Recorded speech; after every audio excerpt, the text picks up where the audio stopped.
plein de trucs à faire. Donc je dois lire 100 pages parce que la dernière fois, donc je devais en lire 60. Donc au précédent vlog, donc le vendredi, je l'ai pas fait. Plus du coup, je n'ai pas fait hier, puisque hier j'étais en repas de famille, donc j'ai pas pu. Plus du coup, ça me fait lever tard ce matin. Je me suis levé, il était 9h30, 10h. Donc ça me casse un peu les couilles.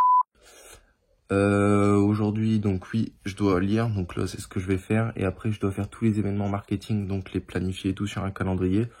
Je vous montrerai ça après.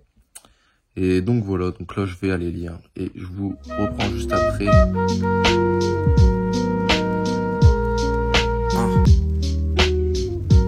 Back to the basics, feeling like I can't get out of my own goddamn way. Feeling like I'ma be alright if I just take things one day at a time. Feeling like I'm wasting all of mine and falling off my Dans le vlog, je vous avais parlé donc de tous les événements du Q4 et que je devais planifier ça. Donc là, je viens de le faire. Et je vais vous montrer ça maintenant. Bon, du coup, vous me voyez dans le reflet, mais c'est tous les événements marketing du coup que j'ai planifié en mail, etc. Du coup, c'est tous les événements marketing que j'ai planifié pour le Q4. Je fais des private sales le week-end chaque fin de mois en gros. Putain, je me prends le sourire dans la tête, c'est horrible. Chaque fin de mois, je fais ça donc 25% à chaque fois. Se convertit plutôt bien en vrai. Si vous avez des boutiques en SEO ou enfin des boutiques normales en drop, je vous conseille donc de faire ça, c'est plutôt cool. Mais sinon, j'ai planifié journée de l'égalité des femmes. C'est basique, mais ça fonctionne toujours bien en vrai. Dans vos offres ou dans toutes les promos que vous allez faire, je vous conseille de mettre à chaque fois un contexte. C'est toujours mieux, ça fonctionne toujours mieux que si vous dites juste genre 25% de réduction aujourd'hui. Bah, ça convertira, mais ça convertit moins bien que quand il y a du contexte.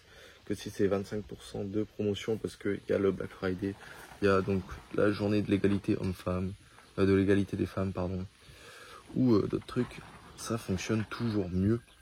Donc voilà, journée des grands-parents, pareil, classique, mais ça fonctionne toujours. Là j'ai noté l'équinoxe d'automne, ça je sais pas encore, je l'ai juste noté. Donc ça c'est du coup pour, là on est en septembre. Et là, octobre, c'est là qu'on commence à rentrer dans les bons... Pardon, c'est novembre qu'on commence à bien rentrer. Octobre, j'ai juste mis journée mondiale du sourire. J'ai une petite inspi pour faire un mail. J'essaierai de vous montrer 2-3 mails au pire, juste la base, ce que je fais. Après, Halloween, pareil. Journée du souvenir, donc en décembre. Après, il y a Thanksgiving, journée du souvenir en novembre, pardon. Après, il y a Thanksgiving. Et toute la semaine, je fais donc une promo pour le Black Friday. Et après, dès qu'on arrive le week-end, il y a une plus grosse promo. Ensuite, décembre. Journée des droits de l'homme, 10%, j'ai mis. Plus, vu que ça atterrit le 10 décembre, je fais un rappel comme quoi c'est le dernier jour pour commander pour être sûr d'avoir avant Noël. Après, il y a une journée des frais gratuits d'envoi, donc ça c'est bénef. Solstice d'hiver, je sais pas encore, pareil. Bah, joyeux Noël, en gros je le mets le jour de Noël et le lendemain je fais un rappel.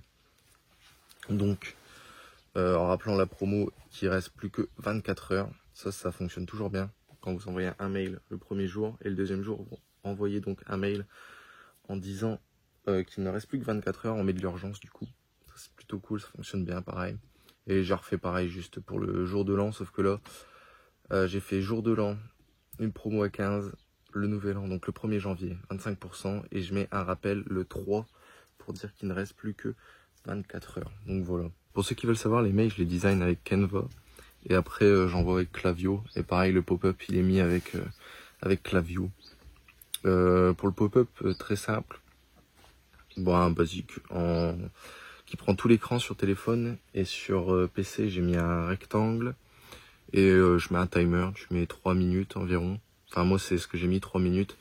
Et j'ai AB testé ça avec plusieurs trucs. Donc de base c'était un basique et converti mais normal. Donc voilà, après j'ai mis un timer de 10 minutes. Ah, c'était bof, 10 minutes, il n'y a pas trop d'urgence. 5 minutes, ça convertissait bien. Et j'ai mis 3 minutes. Et 3 minutes, là, ça convertissait encore mieux. Et donc j'avais même fait un test avec 2 minutes. Et 2 minutes, c'était moins bien que 3. Donc je sais pas pourquoi, mais écoutez, sur la semaine où j'avais test, les 3 minutes ont mieux performé. Donc je vous conseille tout le temps d'AB tester vos offres. Ou par exemple les pop-up pour capturer les emails. Et pareil, les emails c'est très très important. C'est souvent laissé sous la table par la plupart des dropshippers et e-commerçants, pardon. Mais vous pouvez faire 30-40% de votre chiffre d'affaires grâce à l'email. Donc c'est vraiment puissant de ouf. Moi j'ai une stratégie d'email où j'en envoie 2 par semaine, voire 3. Ça dépend de mes offres, ça dépend de tout ça. Mais voilà, j'essaye toujours d'éduquer le client sur le produit ou quoi. Après, ça dépend des niches, bien sûr. Si vous êtes dans la niche de la décoration, par exemple, bon, vous n'avez pas éduqué le client sur une table en bois. Mais enfin, si vous pouvez raconter l'histoire de la création de la table, des matériaux, tout ça. Mais voilà, que si c'est sur une balance connectée, par exemple, là, oui, vous allez pouvoir éduquer le client. Donc, voilà. Clouds won't hide.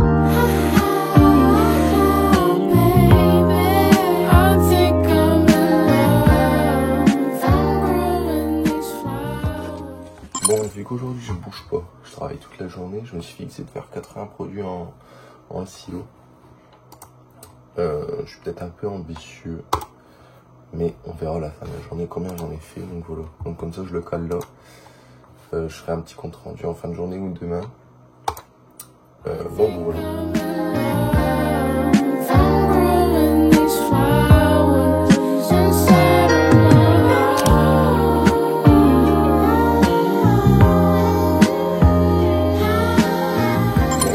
Aujourd'hui, j'en ai fait que 21, mais j'ai dû faire donc 4 collections de mon autre boutique.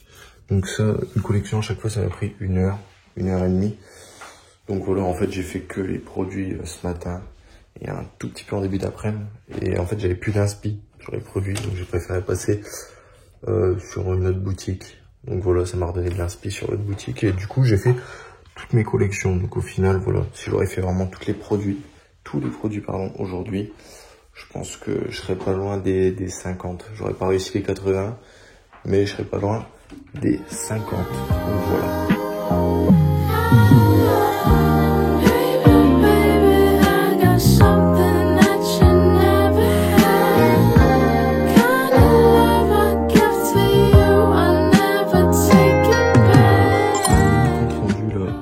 De mois. En gros, j'ai refixé tous mes objectifs pour cette fin de mois. Et dans le précédent vlog, j'avais parlé donc de faire des shorts. Au final, je repousse ça au mois prochain et j'en ferai que 2. Parce qu'en fait, je me suis rendu compte que j'aurais jamais le temps sinon de finir tout en SEO, tout ce que j'ai à faire sur mes boutiques. Donc voilà, parce que donc, si je voudrais, réellement finir tout, j'en aurais pour environ là, si je calcule bien, genre 15 heures par jour en vrai de travail, que SEO. Si je suis au rythme actuel, en gros, avec de la création de contenu et tout. Donc voilà, j'ai remanié un peu le plan et pour passer un tout petit peu moins de temps sur la création de contenu et être plus du coup dans le SEO, donc ce qui me fait gagner de l'argent. Donc voilà.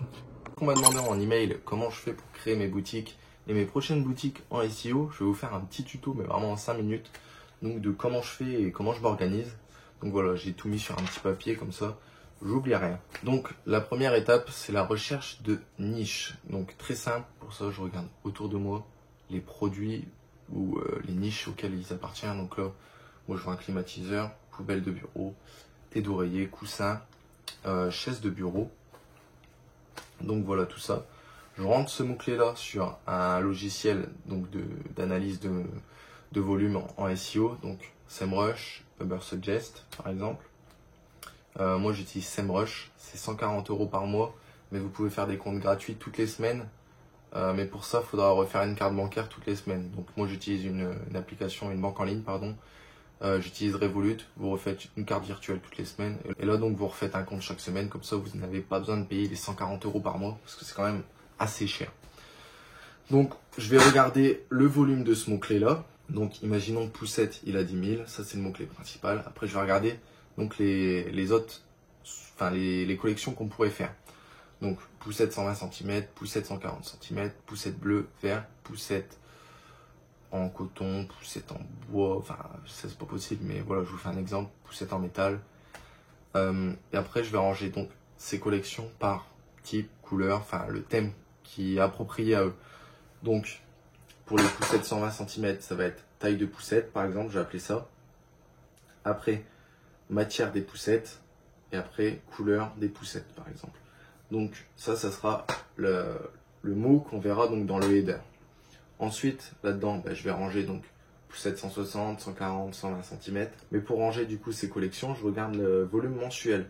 Donc par exemple, poussette 160 cm, il a 5000, poussette 120 cm, il a 6000. Celui qui a le plus de volume mensuel, tout simplement de recherche mensuelle, il ira tout en haut. Et celui qui en a le moins, il ira tout en bas. Bon là je vais déjà juste un tout petit peu avancer, je fais juste un petit aparté, mais quand vous ferez vos descriptions donc de collection, faire un maillage interne, et donc c'est pour ça que c'est très important de mettre celui qui a le plus de volume de recherche mensuel en haut, celui qui en a le moins en bas, parce qu'en fait vous allez pointer, vous allez mettre un lien de redirection pour la collection suivante. Et donc ce qui fera un maillage interne en silo, et après quand vous êtes en bas, vous renvoyez en haut. Donc voilà, donc une fois que vous avez donc analysé le volume de recherche mensuel, là on va analyser la concu. Donc à côté du volume, il y a le KD, donc le Keyword Difficulty. Donc là, il faut pas qu'il soit au-dessus de 30. Souvent, 30, c'est quand même un assez bon indicateur. Mais attention, il n'est pas tout le temps à prendre en compte parce que des fois, il va dire 30, ça peut être moins, ça peut être plus.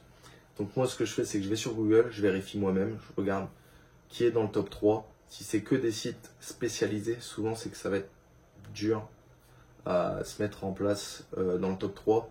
Mais pareil, ça dépend du SEO. Il faut regarder la longueur des fiches de collection. Donc les collections, si les fiches, les descriptions des fiches sont longues, s'il y a beaucoup de, si le contenu est de qualité. Donc voilà, c'est que de l'analyse. Un bon indicateur, c'est que s'il y a Amazon en premier, ou Etsy, ou Pinterest, ou eBay, les marketplaces, ou donc réseaux sociaux, c'est une niche qui est facile à prendre. Donc voilà, une fois que vous avez analysé la concu, là vous allez faire votre arborescence. Donc du coup, vous allez ranger donc par type, matière, couleur, comme j'ai dit précédemment, dans un Google Sheet. Donc moi, dans ce Google Sheet là, je mets en gros mon mot-clé principal. Donc là, je vais dire poussette. Et après, donc je range taille de poussette, nanana. Et après, donc je mets poussette 160 cm, 120 cm, nanana. Et je range du coup par le volume de recherche mensuel. Ensuite, une fois que l'arborescence il a été fait, là, je vais aller donc rechercher si des produits existent. Donc souvent, on va sur AliExpress tout simplement. Il faut regarder si ces produits-là existent. Donc poussette 120 cm ou quoi. Savoir que moi, je recherche les produits avec AliExpress, mais je passe pas par AliExpress. Je passe par un agent privé ou alors par un fournisseur direct. Donc tout dépendra de ça. Donc pour avoir un agent, soit vous regardez sur Fiverr, mais souvent c'est des agents de merde, soit vous regardez sur Google, pareil, c'est des agents de merde. Donc il faut juste avoir un bon réseau et vous obtiendrez des agents ou alors, parler à des gens, contacter des gens, parler à des youtubeurs, tout ça qui sont dans le drop, ou tous les gens qui sont dans le drop, ils ont souvent un numéro d'agent privé. Donc voilà. Donc une fois que la recherche produit elle a été faite, il faut qu'il y ait au minimum 10 produits par collection. Donc une fois que ça c'est validé, là on passe à la création du site. Et là, c'est très simple, j'utilise Shopify. Premier truc que je fais, c'est que je configure tous les infos de paiement, je rentre mes informations personnelles, l'entreprise, etc. Donc ensuite, moi, je fais les collections. Donc, je crée la collection, je fais la description. Donc, je mets de ChatGPT, je fais un petit prompt. Je mets de ChatGPT, hop, j'en fais 1, 2, 3, je les fais toutes d'un coup. Et après, je passe à l'ajout de produits. Donc là, je rajoute les produits donc sur ma boutique. Et une fois que les produits sont sur la boutique et bien optimisés en SEO, là, je commence à faire les images. Et à la fin, je fais toute la création du site, donc tout le design. Et là, voilà. Là, normalement, le site, il est prêt à être lancé. Je le mets en ligne. Et donc après, Vous avez juste à... faut que le site soit à jour. Faut qu'il y ait un petit branding du coup sur votre site. Faut que vous ayez une présence sur les réseaux sociaux. Donc vous allez créer un compte Insta par rapport à votre site, un TikTok. Vous allez essayer donc d'envoyer du trafic hors de Google. Enfin, qui ne vient pas directement de Google. Ça, Google, il apprécie quand ça vient par exemple direct de TikTok, Facebook, Insta, enfin bref, ça Google vraiment, il adore. Et donc pareil aussi, il faut qu'il y ait d'autres sites qui pointent vers le vôtre. Donc tout simplement, vous allez acheter des liens ou contacter des blogs ou dans votre niche. Pour acheter des liens, j'utilise la plateforme moi Ireférer. Ou sinon, il y en a d'autres de plateformes, mais je les ai plus en tête. Mais moi, j'utilise que Ireférer de toute façon. Donc voilà. Mais voilà. Mais ça, c'est juste pour la partie SEO. Après, vous pouvez faire donc du SIA. Ça, c'est avec Google Ads. Et souvent, quand on fait du SEO, on combine avec Google Ads. Donc voilà. Mais ça, le SEO, vous le lancez une fois que votre boutique est terminée. De toute façon, une fois qu'elle est en ligne, vous pouvez commencer à tester en SEO. Donc voilà, c'était juste vraiment en gros de comment je fais. Donc les gars, pour ceux qui veulent vraiment savoir comment je fais pour créer des boutiques, trouver des niches, analyser la concurrence, rédiger mes descriptions de produits, de collections, etc. Je vous ai mis dans la description une vidéo, donc une formation gratuite où j'explique vraiment comment je fais tout de A à Z entre guillemets, où je vous apprends à trouver une niche, à analyser bien comme il faut la concurrence, parce que là j'ai vraiment parlé vraiment en bref, construire du coup l'arborescence du site, comment je rédige mes collections et mes produits, et aussi comment on trouve des bons backlinks et comment les analyser. Donc voilà, donc les gars, le lien il est dans la description. Donc je vous invite vraiment à aller voir si vous êtes intéressé par ça. Et aussi les gars, je voulais vous parler du livre que je lis en ce moment, c'est 1 an pour gagner 1 million, et de la leçon à tirer du début du livre que j'ai lu, donc là je suis à la moitié. Et moi par rapport à moi, donc mon expérience personnelle de l'année dernière, puisque là maintenant je ne le fais plus maintenant, mais en gros l'année dernière, et ce qu'il dit aussi dans le livre, c'est que les bénéfices que vous aurez donc de vos business ou quoi, il faut les réinvestir directement dans le business et ne pas vous payer, entre guillemets, je parle. Moi, tous les bénéfices que j'ai eu l'année dernière, je réinvestissais ça en bourse ou en crypto. Et en fait, c'est pas une mauvaise chose, mais si j'aurais réinvesti ces bénéfices en mes connaissances, dans mon business, dans des pubs, dans peut-être un employé pour un mois, enfin un freelance, pardon, j'aurais pu croître, mais beaucoup plus vite. Et donc là, je serais pas là actuellement, je serais peut-être en Andorre ou quoi, puisque comme je l'ai dit dans les précédents vlogs, moi je veux m'expatrier en Andorre. Donc voilà, moi j'aurais croître beaucoup plus vite et je serais pas à gagner là 4-5 000 euros par mois, mais je serais peut-être à bien plus, peut-être 20 000. Enfin, je peux pas dire, je peux pas inventer ou quoi. Mais voilà, donc c'est juste la petite leçon, le petit moment leçon que je voulais vous partager pour que vous ne fassiez pas la même erreur que moi. Donc voilà les gars. J'étais en train de faire le montage et je me suis rendu compte que j'ai oublié de faire une partie. C'était de vous faire un petit compte rendu de ma semaine, de ce que j'ai fait. Du coup, lundi, j'ai fait 31 produits. Le mardi, j'en ai fait 10. Mercredi, je fais que de la création de contenu, donc il n'y en a pas. Jeudi, j'étais à un repas de famille, donc j'ai presque pas travaillé à part le matin. Je fais de la création de contenu du coup pour la chaîne YouTube. Vendredi, c'est que le montage, donc voilà. Et en tout, cette semaine, j'ai fait 55 produits environ pour 5 collections. Donc c'est un petit peu moins que dans les temps. Enfin, je suis pas dans les temps, pardon. Mais après, c'était sur 5 jours. Moi, quand je dis une semaine, je compte le week-end avec, puisque je travaille aussi le week-end. Mais voilà. Voilà les gars, je vais finir la vidéo là-dessus. Et juste abonnez-vous, likez, ça m'aidera pour le référencement. Et merci pour les commentaires, les likes et les vues. Donc voilà, moi je vous donne rendez-vous à la prochaine vidéo, la semaine prochaine du coup. Voilà.